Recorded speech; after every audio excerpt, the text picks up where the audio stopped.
predictive analysis is basically you do a simulation and modeling of what your rocket is going to do. And so you predict how it's going to behave, whether from a propulsion standpoint or an aerodynamic standpoint. So you predict it's even the trajectory of that rocket, how it's going to behave, what errors is going to give you. Like if there are failures that you have to predict and how do you mitigate those failures, this is the stuff I really like. So you do a lot of the math and the science in order to predict what is the best design for this rocket, whether it's an outer mold line, which is the way the shape of the rocket is going to be, or whether it's what kind of propulsion system should I use for this specific mission. But then obviously as I grew and got into starting my own business and making rockets for my own business, you wear many hats. You're the engineer, you're the CEO of the company, you run the day-to-day, you try to find money, you try to create a business plan, all the stuff. So you wear many hats as in my role. So that kind of gives you a flavor.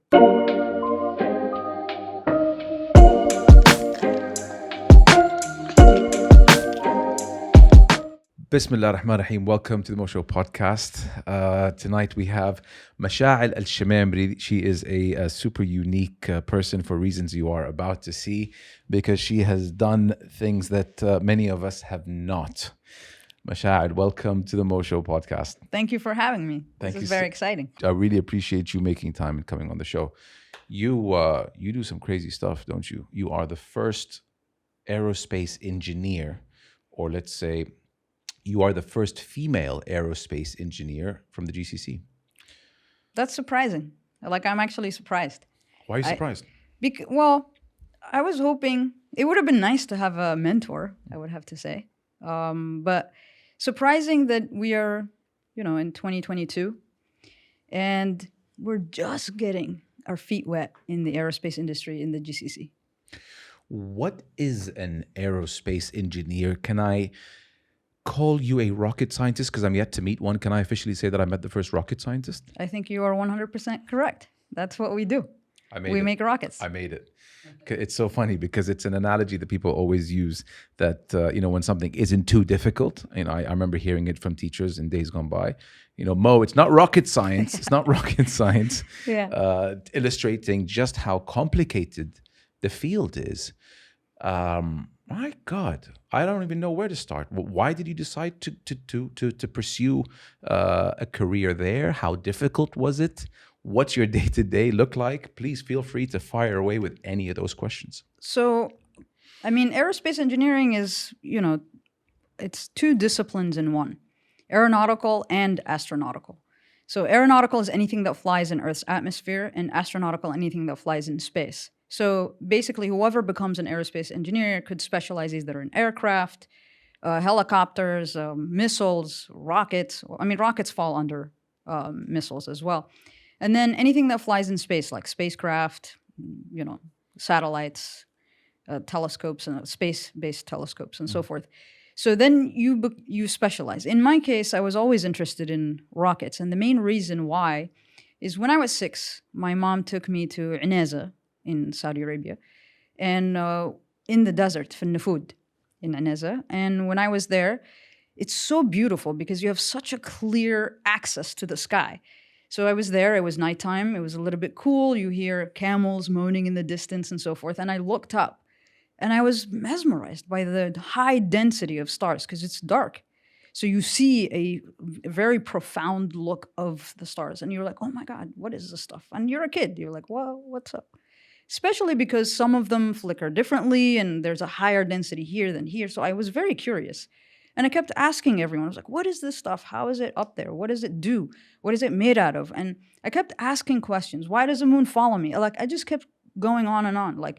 I really wanted to understand it. And I think that was a moment I had a calling because I could not let it go.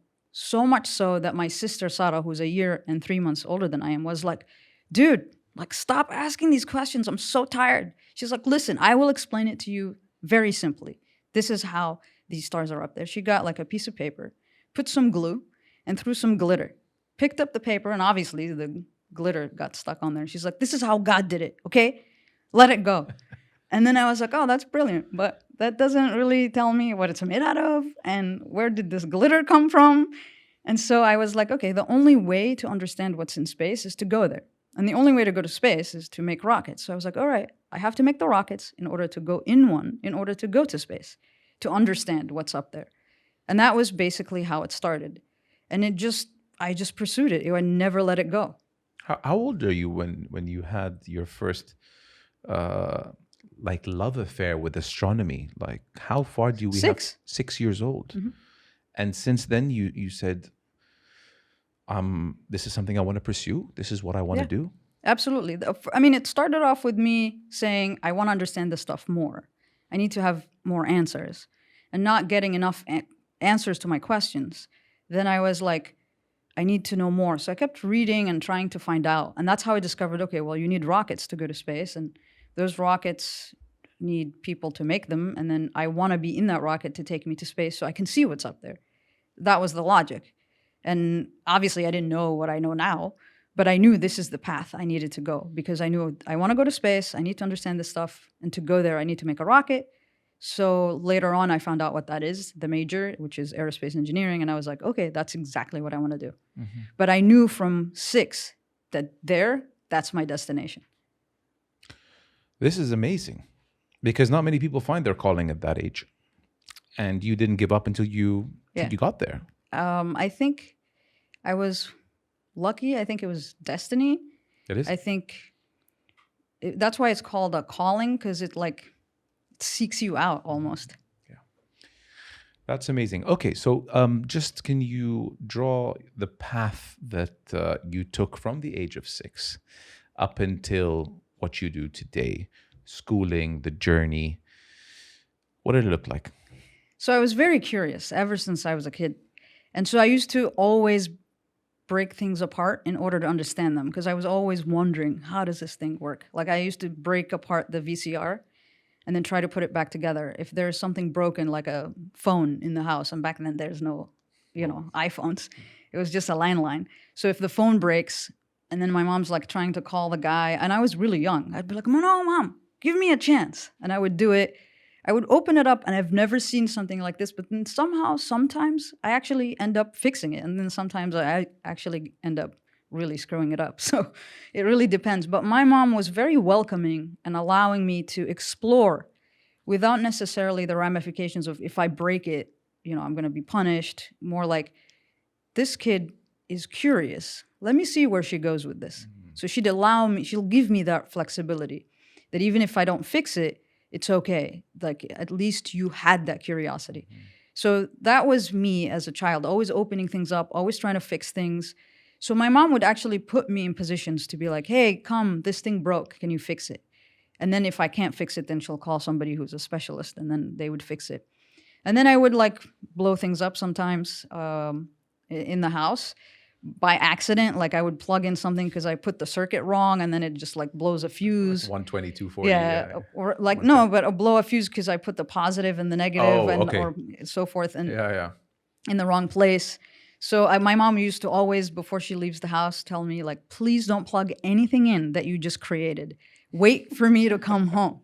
And then I would wait, and then I just can't, because I really need to know if it works. And then I plug it in, and I hear pfft, and then all the lights, everything goes out in the house. I'm like, all right, it's time for me to go to sleep before my mom comes. You're a little scientist, huh? Yeah. Even from a younger age. You know what I picked up on right now is you telling me how much room your mom gave you to explore your curiosity. I think that's really good parenting. Absolutely. I think if my mom was very strict, if I broke it, then I have to buy it or something, then it probably would have been more restrictive. But she gave me room, but she was mainly concerned for my safety when she was a little bit more strict.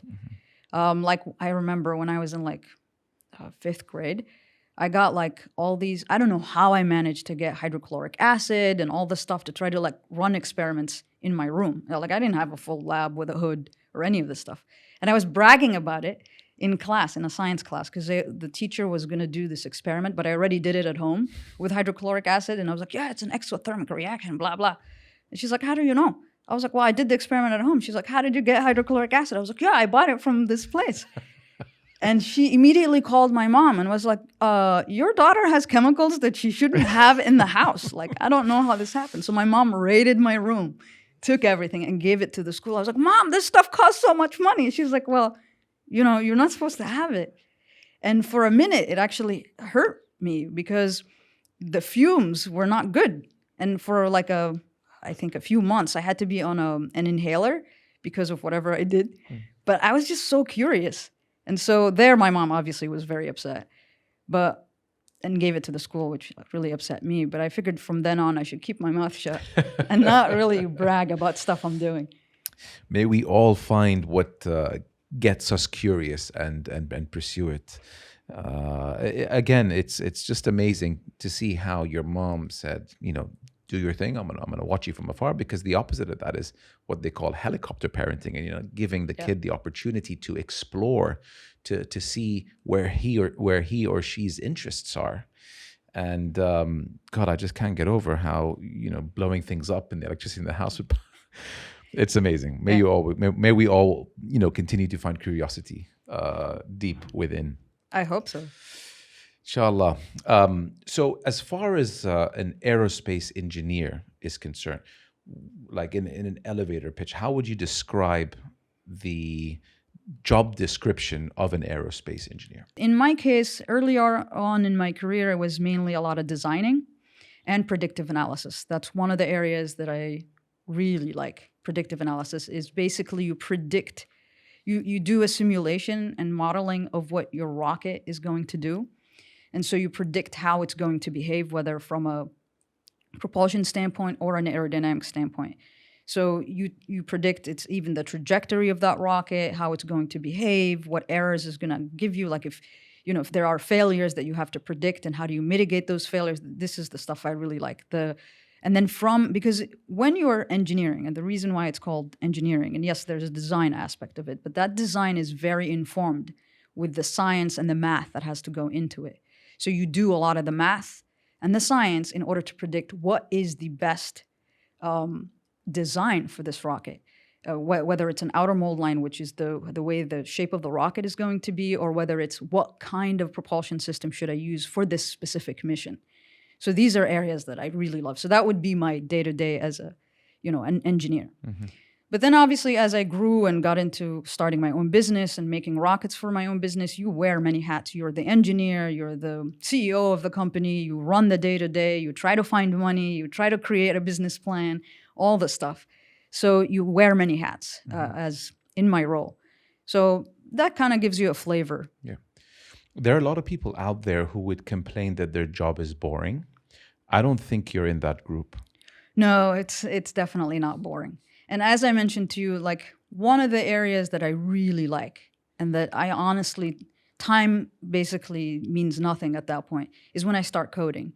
To predict or to design a rocket, when I start coding something, to figure out how should my rocket look like, what the mission is going to be, based on that mission, what the requirements for that rocket is going to be. That is time passes. It could be like I start at 6 a.m, don't feel anything, and it's already like 3 a.m. I would be like, what happened to the time? You're just so submerged into the project that you're doing. Can you describe the process of testing prototypes and what goes into that? Sure. I'll try to do like a very top level understanding for what happens. It depends what you're trying to test. Are you trying to test the propulsion system? Are you trying to test the structures? Are you trying to test the full-on system? And so forth. So if you're doing a structures test, you're going to obviously just you could do something like a hydrostatic test, which means that you pump water in to increase the pressure inside whether it's the chamber usually. And then you try to see if it can handle that plus a factor of safety of 1.5, which is generally what we use for aerospace. So whatever loads you're experiencing multiplied by 1.5, that gives you your factor of safety. You do those kind of tests. That's one option. You can do destructive tests to try to understand what is the limit of the material for the application. And then one of my favorite tests, which is a static test. Basically, you're trying to test the propulsion system. You hold the rocket down and you fire the engine to categorize the behavior of that rocket and whether that propulsion system functions the way you designed it. So that's called a static test. Basically, you run the rocket. And there's a process, right? So if it's a new rocket and if it's a solid rocket or a hybrid rocket or a liquid rocket, there's a different ways to do it. But basically, you could do something like a horizontal test or a vertical test. It just really depends. Can you recall a circumstance where something went wrong, Something always goes wrong. but on a big scale? Yeah, I mean, if you have pressurization issues, you could potentially blow something up. If you have, I mean, those are usually whenever you have pressure issues, or if you have, for example, if you have a crack somewhere, and usually when you, let's say, the tanks or in the chamber, for example, if you have any leakage or something, that can cause a severe situation that can blow up. That's why usually when you make these tests, you're really far away from that rocket. And in something that probably resembles like a spacesuit. Well, no, you'd be really far away. A spacesuit is not going to help you. So, but in any protective gear? Well, so where the rocket is, you are like really far away from Okay, it, like but- completely. Like if there's a explosion, it's not going to reach you. You're going to be fine. Yeah, because you're either in a bunker. Depends where you're doing the test, right? And where do you do these tests? So where I did some of the tests is in the Mojave Desert in Okay, California. California, Yeah. There's also in the U.S. they also do a lot of testing in White Sands missile base, but there they do a lot of the missile testing, the flight testing. But depends where you plan. Some people also will have certain areas where they do the testing. Sometimes depends on the level of thrust that rocket has. So there's a lot of testing that happens in Utah for certain companies, and it just really depends. But you're usually really far away and secluded. Got it. And the higher the thrust, the more powerful the rocket, the further away you need to be. But if you're testing the ACS or the OMS system, which is the orbital maneuvering system, to see they're very tiny thrusts, you could do that in the backyard. I was going to ask a question that is quite open-ended, and I was going to leave it till the end, but I'm actually going to plug it in right now. When do you feel most alive in life? Like, when is Mishaal the happiest that she's ever been and doesn't want to be anywhere else? Is it during rocket testing times?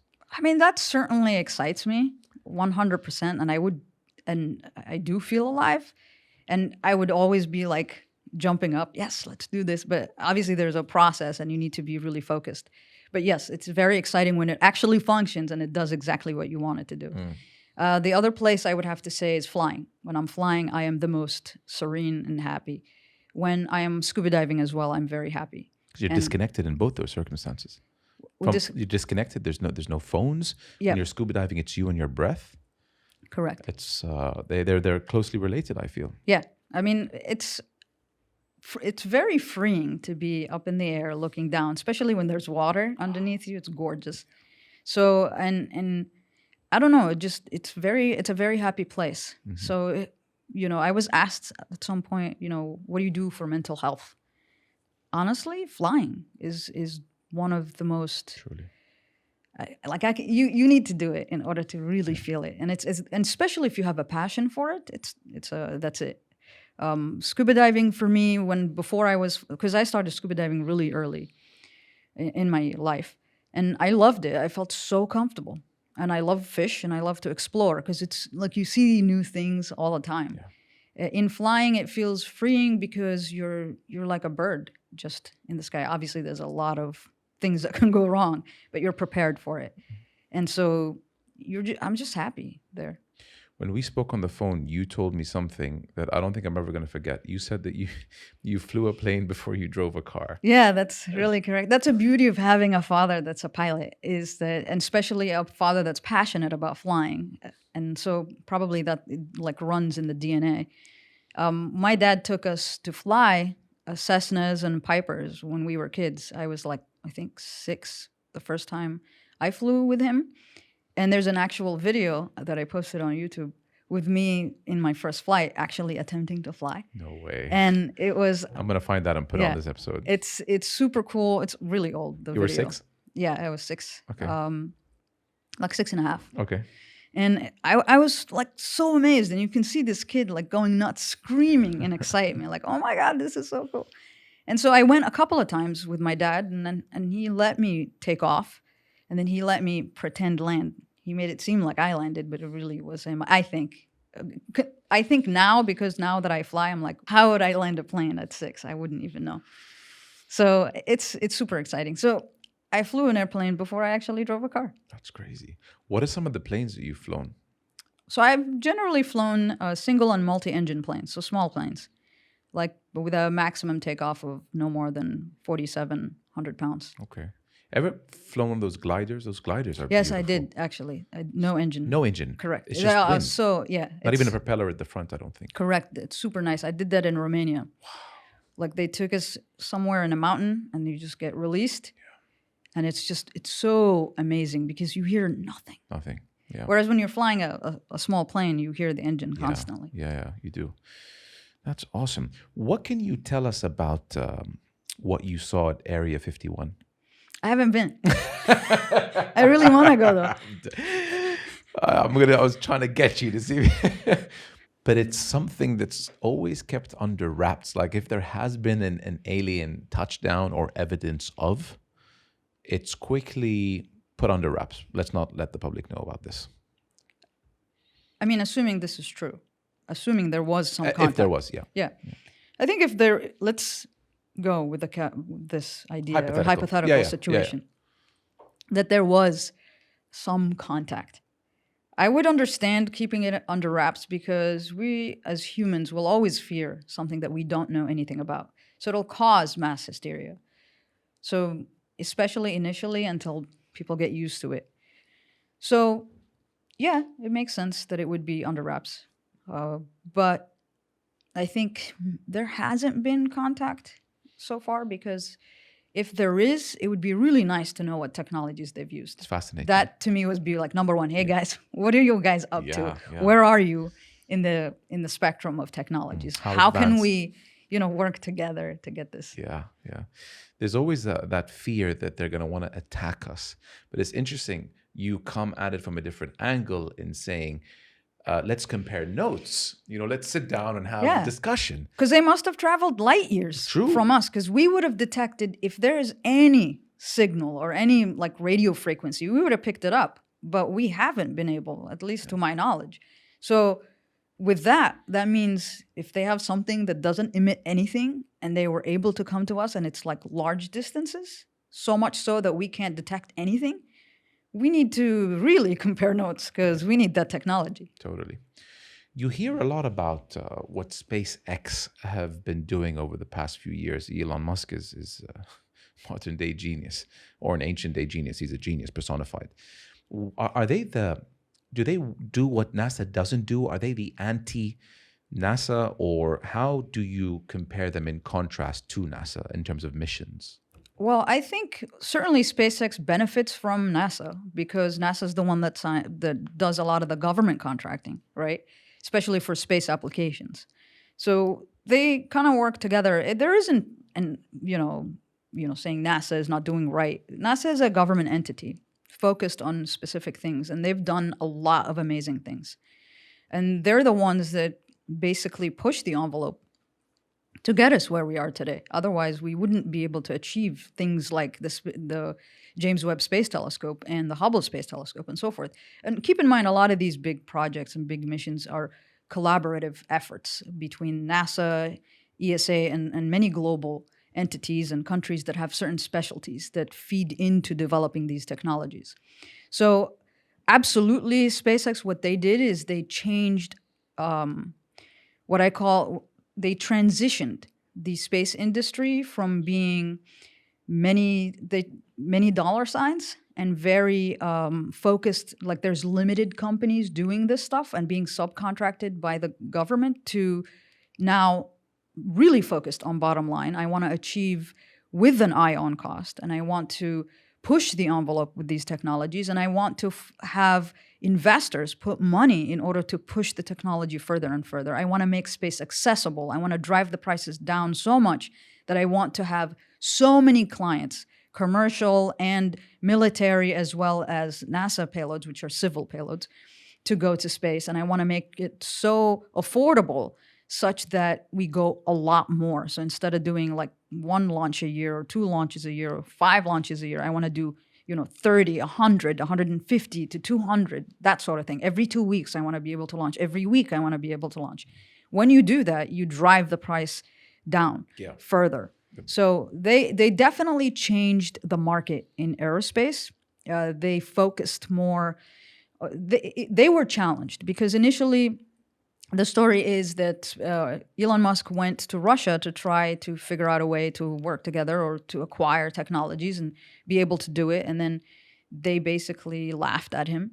He was wondering why the prices were so high. And when he went to the Russians, they basically laughed in his face. And so it was a challenge to him. Like, oh, really? Well, I'll show you guys. And that's what he did. They started looking at what technologies were there. They developed the technology and they suffered because there's failure. This is not an easy field to be in. They failed 3 times with the Falcon 1 and then eventually got to something working. And as soon as they got to orbit, NASA signed with SpaceX. And I think they deserve it because they did a lot of hard work. And they took a risk. They took a very large risk. This is an industry that is, high. It requires a lot of capital to get to that technology. And there's a lot of risks being taken. And you have to accept failure and learn from it in order to improve and know that, failure is not an if, it's a when I'm going to fail. Wow. And how do I get there? So absolutely. I mean, they definitely changed the market. Commercial space travel. We just started that, right? In the next couple of years, do you think it's going to be something that's going to be more accessible to those who wish to venture into space? Absolutely. That's the whole point. Have you been up? I mean, if I had $250,000 lying around, is sure. that how much it costs? Well, I mean, that's some of the numbers that are out there. God. So what's the scope or what's the journey like? You get to exit the atmosphere? Do you go to the space station? So it depends on how high you go. So there's a whole spectrum of, depends who you talk to, what is considered space. But usually it's 100 kilometers, right? So a lot of these companies are going, I think, a little bit below 100 kilometers. Some are actually hitting the 100 kilometer because that's considered like where the Kármán line is. Because if you ask the Air Force, it's, another number. And if you ask NASA, they, depends on who you're talking to. So, but let's say for all intents and purposes, it's at 100 kilometers. So the higher you go in altitude, the longer you have in microgravity. So you can actually experience the floating and stuff, and then you come back. So so far, I think they've been doing close to, but less than 100 kilometers. To me, what I would like to do is to stay in orbit for a while or go to the moon. Eventually, once the certain technologies that I would like to be developed, be able to go to Mars. And Mars is a whole different spectrum, a whole different game there. To the moon. No, there's moon and Mars. Yep. No, but Mars is a completely different spectrum compared to the moon. Yeah, because the moon you can get there with a chemical rocket in 3 days. 3 days. Mars, months. 9 months, 9 months. Well, it depends what technology you're using and when you're launching and all that, because you're talking about orbits around the sun, right? So basically Mars and Earth become closest every 26 months. Okay. So you have to time it appropriately. And so you have a launch window in which you can actually, you try to leave Earth and try to head to Mars. And then depending on the technology you're using, it's all about the exhaust velocity that you can get or the delta Vs you can get. Exhaust velocity is basically as a result of the technologies that you're using. So in the best chemical rocket, you're going to get to 4.5 kilometers per second. In a nuclear rocket, you're going to get to 9 kilometers per second. In a electric propulsion, you can get up to 20 kilometers per second, which is super fast. The problem with the electric propulsion is and it's all a matter of efficiency. How much can I get out of that fuel, right? So when you compare a nuclear rocket to a chemical rocket, nuclear rocket is more efficient, almost twice as much as the chemical rocket, which is what we're used to seeing today. In an electric propulsion, you are very efficient.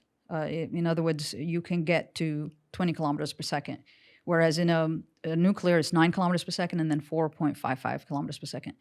And basically, you can get to so the way we do it in rocketry is we use a specific impulse as a measure. Basically, how much pounds of thrust can I get out of 1 pound of fuel? Okay. So just to give you the numbers, so the higher the seconds, the higher the amount of fuel the more efficient the rocket is. So in a chemical rocket, you can get, if you're lucky, to 420, 450 seconds. 420, 460 seconds, or 50 seconds. Whereas in a nuclear rocket, you can get to 900 seconds, so double that of a chemical rocket. And then in a electric propulsion, you can get up to 3,000. In some cases, there's predictions you can even get to 10,000 or 7,000 and so forth. But to get there, it takes time. The problem with the electric propulsion would be basically let me know if I'm going too deep. No, please continue. Okay, so Fascinating. in an electric propulsion, it takes a long time for you to get to that 20 kilometers per second exhaust velocity. So they're not really the ideal case, the ideal technology to use if you are trying to take a human somewhere. It's going to take too long for you to get there. So the way I usually describe this is, if you have a car and I tell you you need to go 1,000 kilometers somewhere, and you have a car that can go from, assuming you can maintain that speed, right? Because obviously if you go that speed on a highway, you're going to get a ticket. But if you can go from 0 to, and barring any sonic issues and so forth, but if you can go from 0, if I tell you you have a car that can go from 0 to 120 in 1 second, or a car that can go from 0 to 120 in 6 seconds, versus a car that can go from 0 to 1,000 kilometers per second but it takes you 3 months to get to 1,000 kilometers per second. Which one are you going to use? So maybe you can take the one in the middle, which can go to 120 in 6 seconds, but then the first one can go from 0 to maybe 90 kilometers per second and take 1 second. I obviously would go with the one that's 120 in 6 seconds, right? Yeah. So that's basically describing chemical, nuclear, and electric propulsion. So it's not really the ideal one to just use for taking humans. Now the question becomes, can I have a hybrid system in which I use a nuclear rocket or a chemical rocket, a nuclear rocket, and maybe use the electric propulsion to do maneuvers of some sort? And the question is, could you do that? Yes, you can. It just depends. You have to map it properly. But also keep in mind that the more stuff you have, the heavier the system becomes. How far are we from putting a human on Mars? That's a very... We have touched down that rover. Correct. A couple of years ago. We have unmanned touched down. Vehicles. Unmanned, yeah. Yes, but when you talk about human missions, and this is a subject that's really near and dear to my heart, because that's, what I've done for my research when I was in college, as well as, other areas. When you plan a mission, you're planning a whole mission to go to Mars. We talked about the trajectory aspect, right? So you have to align it properly. Then you have to decide, am I going to do a long stay on Mars, or am I going to do a short stay on Mars? When you do a short stay on Mars, let's say you want to stay 30 days or 90 days, you have a problem of coming back or going. Depends on when you plan that launch.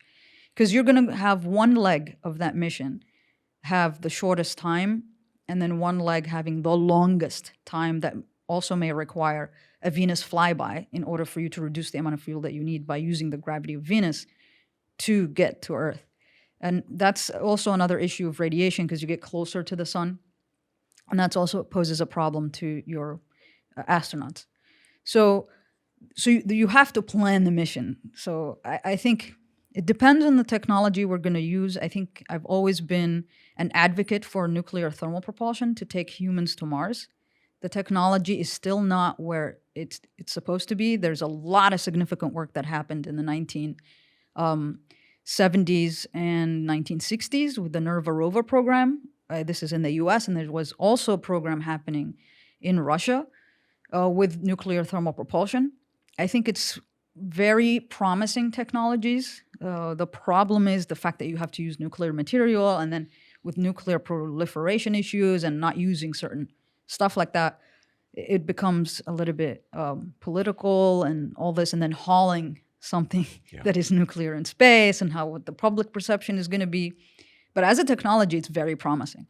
So if we could get it done, that certainly will expedite our ability to go to Mars. Now, there's some talk about using chemical rockets for this type of mission. Keep in mind, the issue I mentioned earlier, which is the whole 4.5 kilometers per second. When you're trying, the faster you go, because why do you want to get to Mars fast is the question when you have humans. Because you have cosmic radiation, you have microgravity situations going on. The human body is going to take a toll because we're not used to being in microgravity. We're not used to being in an environment where we get radiated constantly. So those are things that we have to consider for the whole mission. So then let's say we iron all this out. We still have to do several missions that are very heavy payloads to prepare for the humans to land on Mars, like food, living space, like a habitat, and so forth. Logistics, yeah. Yeah, like maybe 3D printing habitats. All this stuff has to happen before. So you have to plan way ahead, like years before they can arrive. And then the amount of stuff that you haul there is going to be like, it can require 7, 8 missions before you can send the humans there. So, and then you have to deal with the whole, when am I going to send them? It can take, with a nuclear rocket, it can take you 3 to 4 months to get to Mars.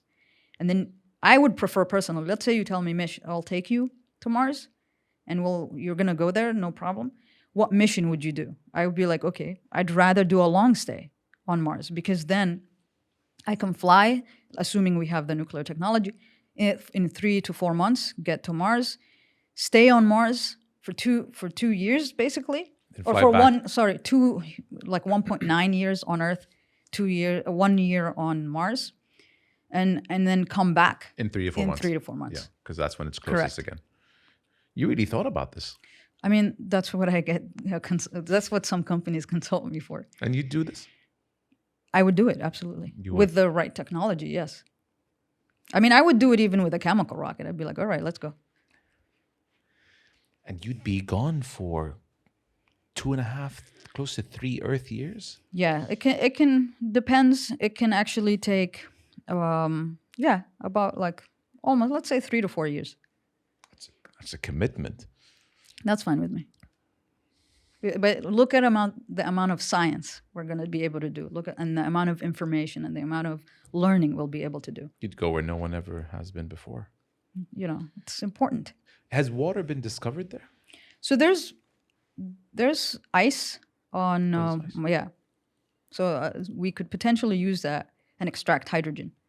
But the temperatures aren't favorable for humankind. And also you don't have a magnetic field. So you've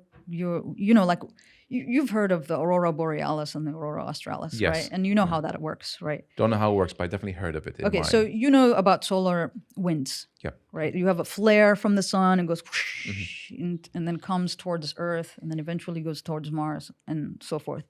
So that has a lot of highly charged particles coming in.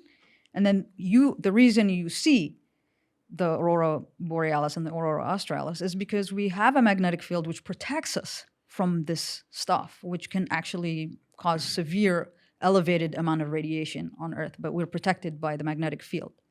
But because of the North and South Pole, they're weak points, they're entry points for these charged particles.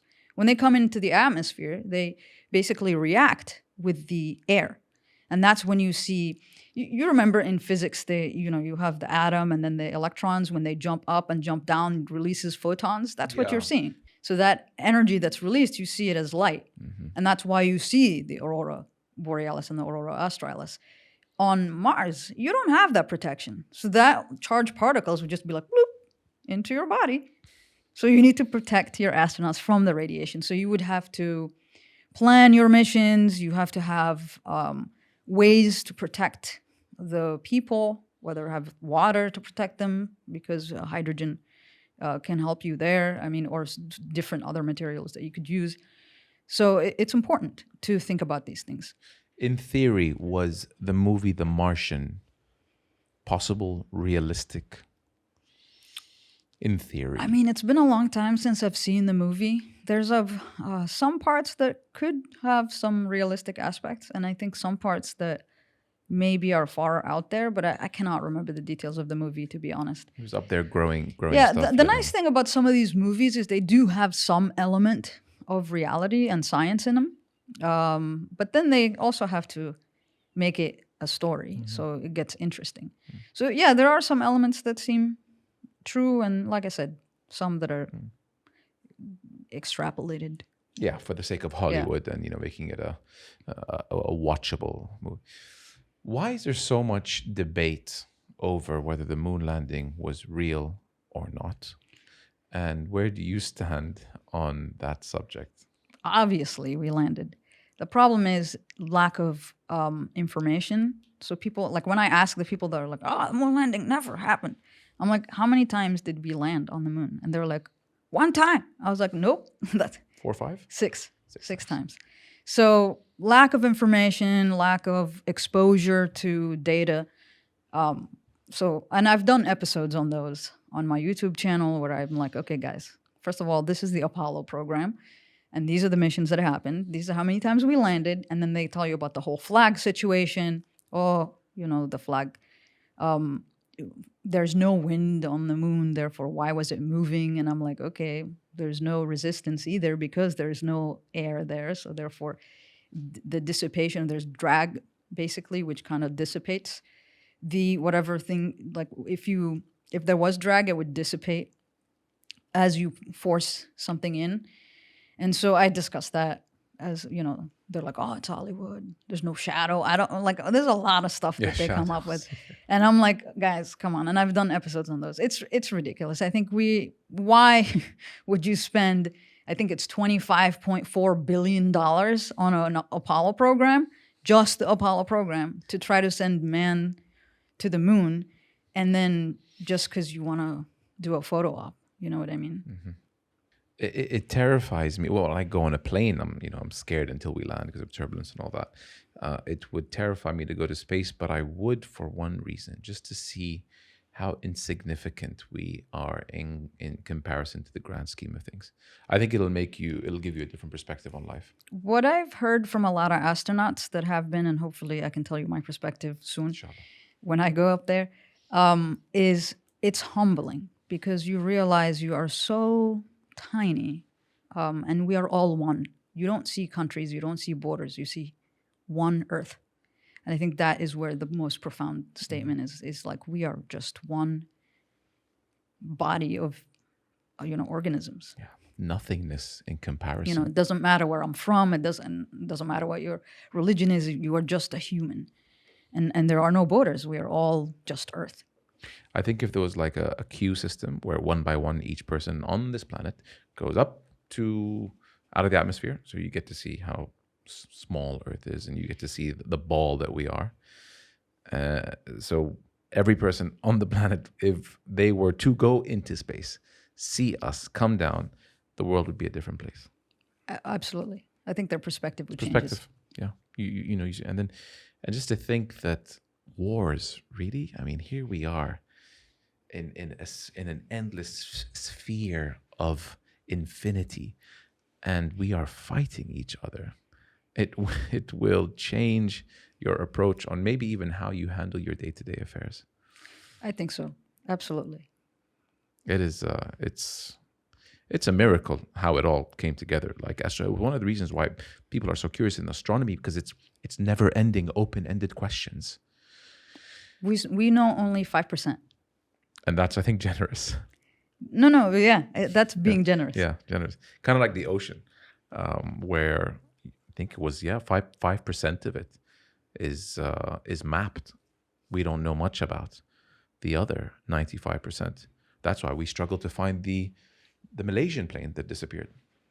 I mean, that's a different story. I still stay up at night thinking of that plane. Yeah, I mean, that's a different story altogether. So, yeah, I mean, there's a lot of unknowns on Earth, and there's definitely deeper questions in space. Yeah, profoundly deeper questions. Do you have any fears? What's your worst fear? Oh, that's a good question.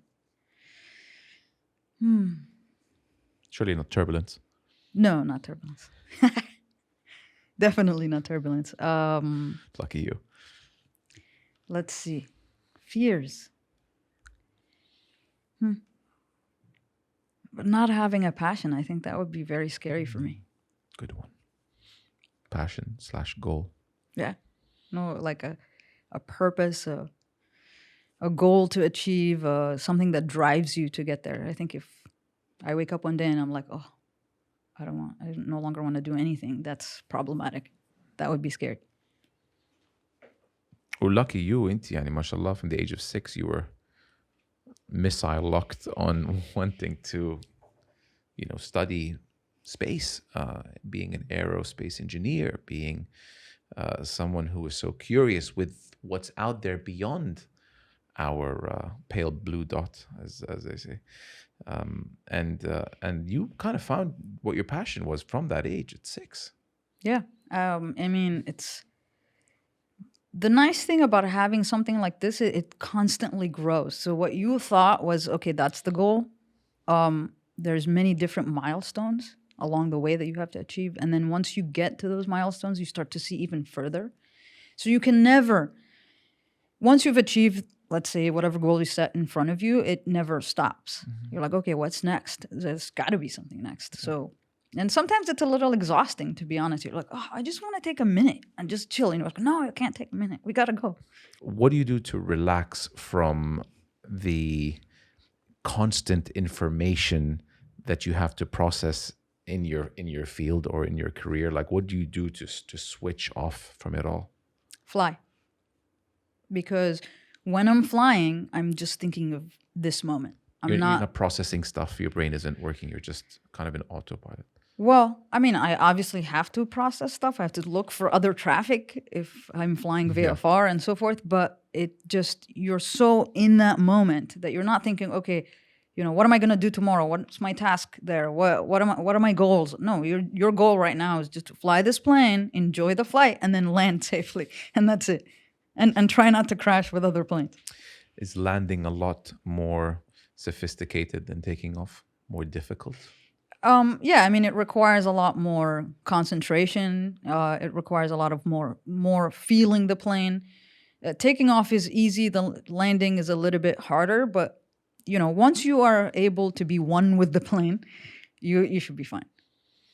Is there something out there that people don't know about you? I'm sure there's plenty that they don't know about me. Can you share something with us? I don't know. What do you want to know? Something about you that perhaps even those who know you don't know this about you. Let me think. That's difficult. Like obviously my sister Sarah will know everything there is to know about me. I think one thing that maybe people don't know is that one of the things I've always wanted to do is be a voiceover for cartoons. There you go. That's something I wanted to. I like it because when I was a kid, I could do different voices and different characters, get into different characters. Obviously not. I didn't spend a lot of time, but I would do like different weird things with my voice I like that stuff. And so cartoons have always been something that's cool. What was your favorite growing up? Cartoon? Oh, there's so many. Let's see. Ren and Stimpy, definitely. Took me back. Yeah. I definitely liked Scooby-Doo. I also liked Mighty Mouse. He was amazing. Yeah. He was Mickey Mouse 2.0. Tom and Jerry, Bugs Bunny, obviously. Those are classics. What else is there? Grandizer. Definitely. Our local hero. My favorite. Yeah. Adnan Walina, I think. It's where there's like a nuclear disaster on Earth. Interesting. You've seen Adnan Walina? No. Oh, you have to. I have not. Absi is my favorite character in Adnan Walina because he's funny looking. I'll look it up on YouTube. Yeah. Do you ever have youngsters come up to you asking you about how you got to where you are? And what would you say to them? Yeah, actually, it's funny because I think kids think I'm their age no matter how old they think I am. Like they literally, when they see me, they see a child. And so they relate immediately. So it's kind of nice because like all the kids in my family are very attracted to me, thinking like I'm their age. They don't see me as their like aunt. No, they're like, oh, no, it's just Mish. I'm like, okay, great. You have that about you. You're very young at heart. Yeah, so I think I'm a 6-year-old at heart all the time. So when they ask me, I try to obviously make it very simple for them and try to make them excited about the prospect of what's up there, what we can do. Try to explain to them like, well, the ones that are a little bit older, like explaining like some of the technologies we developed for space actually have uses on Earth and so forth. But yeah, I try to feed their curiosity because what you want to do as an adult is plant a seed of that curiosity in each child so that they become more and more curious. So what I used to do when I was doing like stuff with the Boys and Girls Club after work, we would get like kits, like model rockets, and have them put it together. And then the next week, and then tell them like a little bit of the mathematics as to how to do it, like how to predict how high it will be, like just regular geometry. And we would go the next week to have them fly it. And that look in their eye when they press the button and they see the rocket flying, and then everybody's excited. Oh, I said it's going to go 100 feet, and it went like 120. Oh my god! And they get super excited. That to me is what is critical, because these little kids are going to be the future scientists, the future developers, the future engineers, and so forth.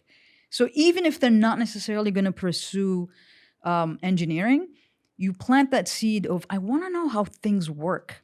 And it could be like this person becomes a doctor. I don't know. Yeah. But you excite them about science, technology, engineering, and math. And that to me is extremely critical. I think on some level, every kid is interested in rockets.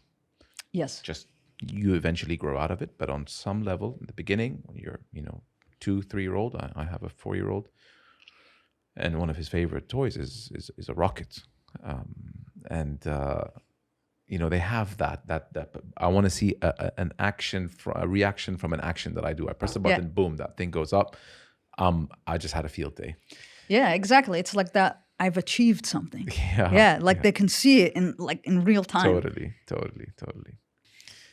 In the beginning, we spoke about how unique of a field that you are in, and for sure you have sparked interest for these young Saudi Arab females, or anyone in the world who always had an interest in space and wanted to perhaps pursue a career in space, but never knew how to go about it.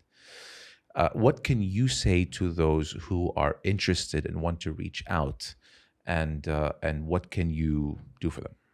So I've started a lot of the social media stuff mainly to try to leave a footprint, because one day I'm going to die, right? And I would want to leave the door open a little bit for people to enter very strongly through that door. You mentioned earlier in your first question about being the first female aerospace engineer, and I said that's kind of surprising. That's what I want to be the mentality once I leave Earth, is that is not surprising, that there's plenty of women in this field and there's plenty of men in this field, and there's a lot being done in Saudi and in the GCC regarding space. That is my hope, is that I have opened the door slightly so that people can walk through it so much and it becomes norm to have like Saudi rockets, Saudi spacecraft, Saudi technologies being like at the forefront of everything. Because remember, we're Arabs, and a lot of the science came from, the Islamic Empire. So I would like to bring that back. We need to contribute like we did back in the day. And so back in the day, I heard that they used to navigate their ways through the desert by looking up. Exactly. So a lot of the data we have and a lot of the names of the stars that we have and so forth is thanks to the work of the scientists during the Islamic Empire. And a lot of the math and a lot of the calculations and a lot of the data that they received in order to even understand that we are a heliocentric system and not a geocentric system. All the data was supplied by scientists under the Islamic Empire. So I would like for us to now be the renaissance of us coming back to try to basically reclaim our footprint in the scientific community, reclaim our footprint in advancing technologies, because we used to advance technologies back then. So we certainly have the capability, we have the brain matter and the intelligence. We just need to be able to offer these young people the opportunity. So the main reason I took to social media is to try to enlighten people, to give back and be able to tell them, listen, if I could do it, you can do it. Listen, this stuff is there. Space is out there. This is super interesting. Basically plant the seed of curiosity in every single person that can watch my channel, or whether on YouTube, Snapchat, Instagram, you name it, or some podcast or whatever it is. Like, that's the whole point, is that I want people to be like, oh my God, this is something very interesting. I need to read a little bit more about it. This is how she did it. Maybe this is how I want to do it. So to me, that is the most important, is to leave Earth with a huge amount of people entering this field, that it becomes normal to see a lot of aerospace engineers that, in the world and on CNN and wherever it is that you get your news, or NPR, or Sharq al-Awsat, or whatever. It becomes very normal. Saudi has achieved, Emirates has achieved, all the stuff. GCC countries collaborate on the new, large mission that cost, I don't know, $20 billion, let's say, to try to understand the universe, to maybe develop the technologies that go and mine asteroids. Why not? That should be we are capable. We just need the opportunity. And I'm hoping that this platform assists you in your quest to find people who can follow your footsteps and continue to do what you do and learn from you, because it's a profound field that can really make an impact on people, and there aren't that many, and I'm hoping that I can help you in your recruitment quest of that. I hope that certainly sheds light. I'm really happy for this opportunity, and I hope it resonates with the audience. I want to thank you. I hope you enjoyed this. I did. This was really fun. Thank you so much. Amazing. Thank you for taking the time, and we'll be rooting for you. Hopefully, in the not too distant future, we can see and hear of you going on a mission to Mars. Inshallah. Nothing will make us happier than that. You representing the Saudi, the Arab world in the way that you do. And Wallah will be praying for you and rooting for you. Thank you. I'd be honored. Yes. Thanks so much, Mishaal. Thank you. Thank you.